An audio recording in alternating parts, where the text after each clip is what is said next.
What's going on? Welcome back to Real World Tool Reviews. And today I've got a really exciting tool haul for you. I got this stuff at a yard sale yesterday, and it was kind of a little tag sale. They were selling a bunch of tools. Like this guy, it was probably a guy that passed away. He must have been like I don't know, he had a bunch of machinist tools and a bunch of automotive tools and woodworking stuff. And I just really feel like I cleaned up for the amount that I paid for this. All of this stuff was $25. And I think I did really, really well when you look at some of this stuff. Now, this toolbox here is kind of shitty, and it's a Dayton, made in the USA, but it is, it needs, I think maybe I can get it working better. These drawers, I don't know, they don't slide out very well, especially this bottom one. But it was $20 for this toolbox and everything that's in it. And there was a bunch of junk in it too, a bunch of Taiwan and China sockets. I got rid of all that for the video. And just kind of left in here what I'm going to keep. But when this said $20 for the toolbox and the contents, I didn't even try to negotiate with them because there's a lot of really nice USA-made wrenches and sockets and extensions, Snap-on, SK, Proto, a lot of Proto Professional, really nice stuff. And then for $5 extra, I threw in this stuff. A lot of it didn't have prices, so I threw in this stuff here, which is some cool pliers, some really like this rigid pipe wrench. You buy a new rigid pipe wrench, it's gonna be 20 bucks for a 10-inch one or something. I paid $5 for all this. This is something really cool. This is a Starrett brand machinist square, a steel square. These I looked up are going for like $100 on eBay. So that right there is a steal. So I just wanted to go over some of this stuff. Here's a pair of channel locks, old school channel lock duckbill pliers. These are so nicely just machined. I mean, they're just really good pliers. I'm going to keep these in here and use these. They just feel awesome. So that's Starrett and those pliers. Here is diamond. It's a Dimaloy. It's got these cutters on it, which are like end cutting needle nose. These are really cool. And I've just had this stuff kind of soaking in WD-40. These pliers are really neat. They're little needle nose pliers. These are a West German drop forged steel, West Germany. I can't quite make out the brand. GRAM. I don't know. I'll have to check it out. But if anybody knows what these are, let us know in the comments. But these are really cool needle nose pliers. I'm going to clean this stuff up. Here is just a little made in the USA Mayhew punch. I thought this was really nice. This is a good little nail punch. Here is a real good find for me. This is an Eklund standard sizes hex key set. I love to have, I'm really happy I found this because this is going to go in my plumbing pouch. My Klein one has a lot of bigger sizes I don't need. Sometimes I need the SAE, and this will go in my plumbing pouch, and it's so compact for taking faucet handles off and stuff. I'm super, super stoked about that. And then an extra metric too. So these are really good Eklund brand. I mean, I'm really happy with those. Made in the USA. And then here's neat, a little Exolite USA made little kind of really precision little needle nose kind of pliers for electronics and stuff. This is a great thing to have on the bench just for working on little stuff. And I love my, y'all know I like my Exolite, USA Exolite nut drivers. I got them on the bench, so it's good to have these with them. This is just a really good find for $25 for all this. I was just so happy. And then I'm gonna clean this 12-inch Crescent, Jamestown, New York. This thing is a beefy monster. I've got it soaking in oil right now. I'm gonna clean this up and get it looking good. And this is gonna be, I mean, I'll use this wrench in here. This is an awesome wrench. This stuff alone, I probably, you know, could have paid $20 for. This is really quality stuff.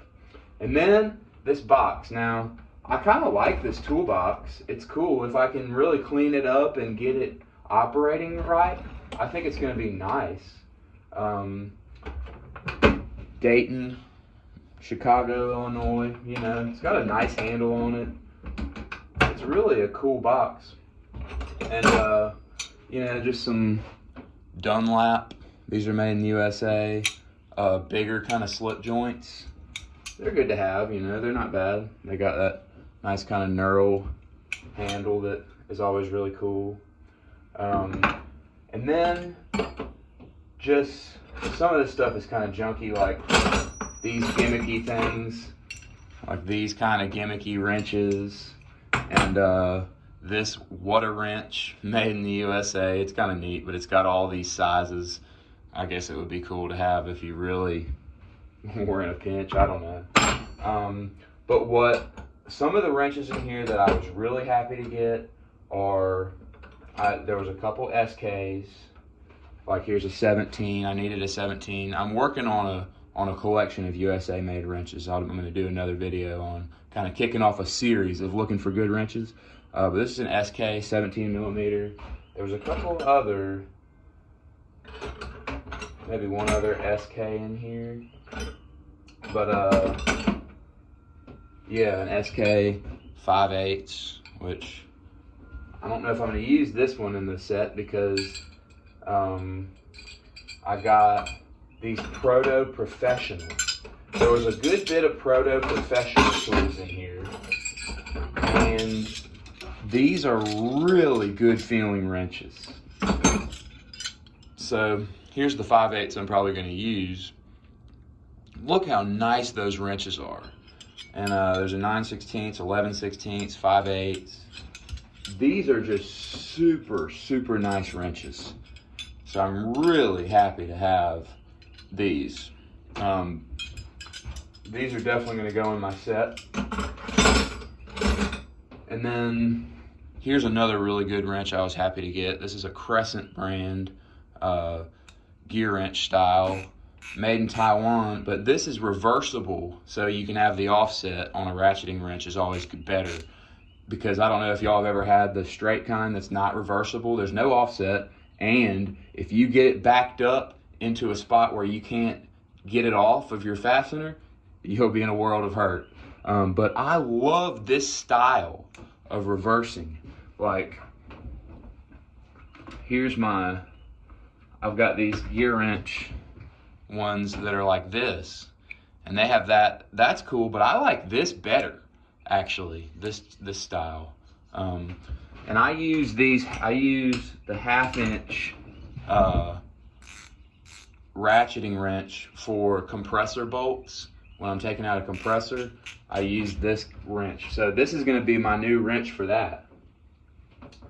And you know, some other stuff, like here's a very well used punch.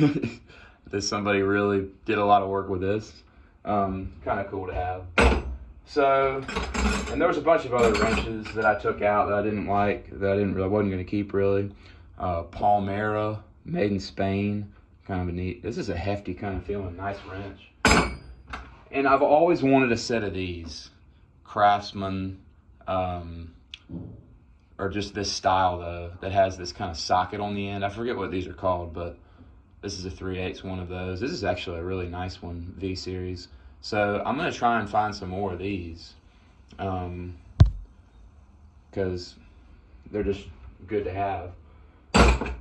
So that's the wrenches that were in here. There's a bunch of other cool stuff. This is all, most of these sockets are Proto Professional. I won't take them all out. They're all standard. Some SK metric, which is always good to have. Proto Professional bit sockets, stuff like this. A lot of nice extensions. A weird magnet. Really nice Proto Professional 3/8 extensions. Always good to have. Here's like the T-handle kind of breaker bar came with it. So this guy, I wish that he would have had the whole set in here. Some really good, like, here's a universal socket, 9/16 Proto Professional. Here's a 3/8 universal Proto Professional.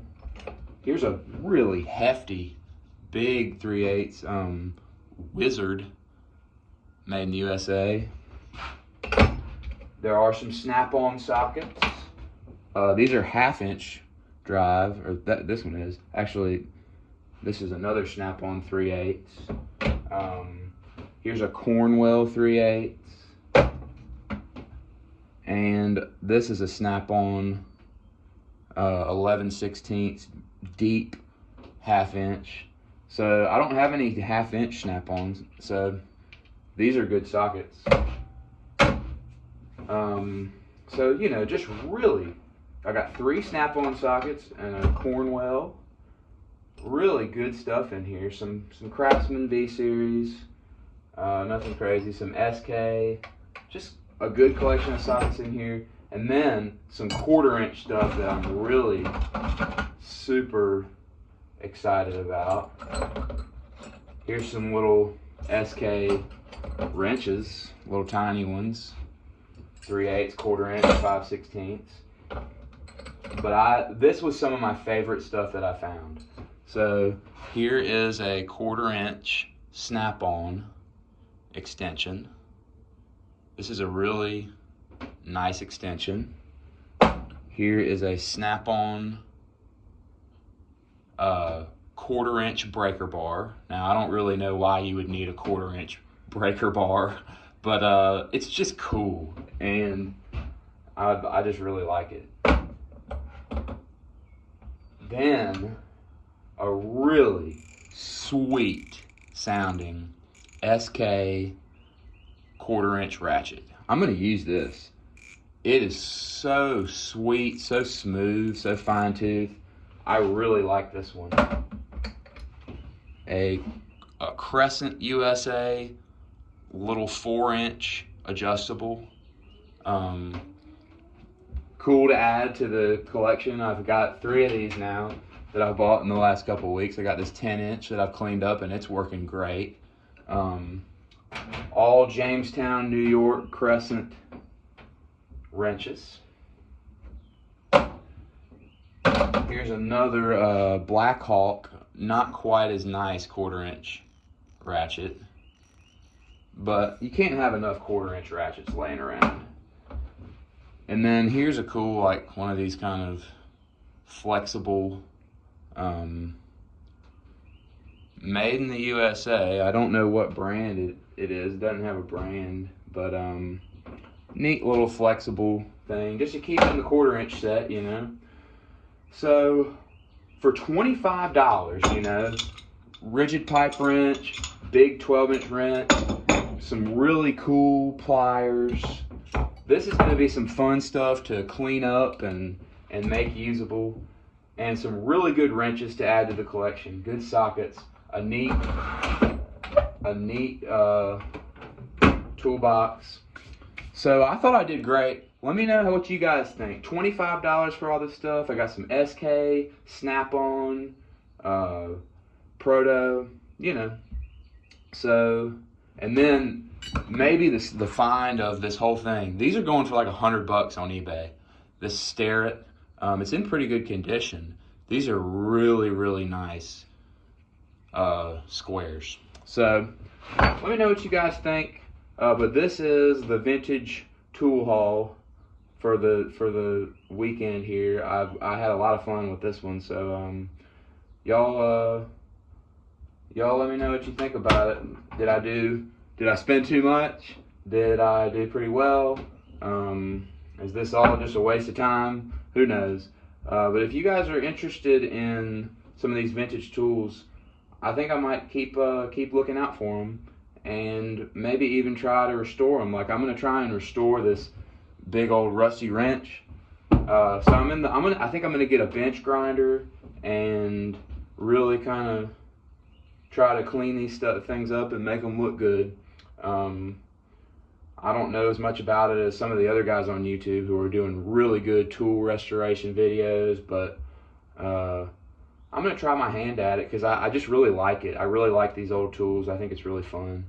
So anyway, with all that being said, I hope you enjoyed the tool haul, and if you like videos like this, consider subscribing to the channel and just keep looking out for new stuff because I got a lot more coming.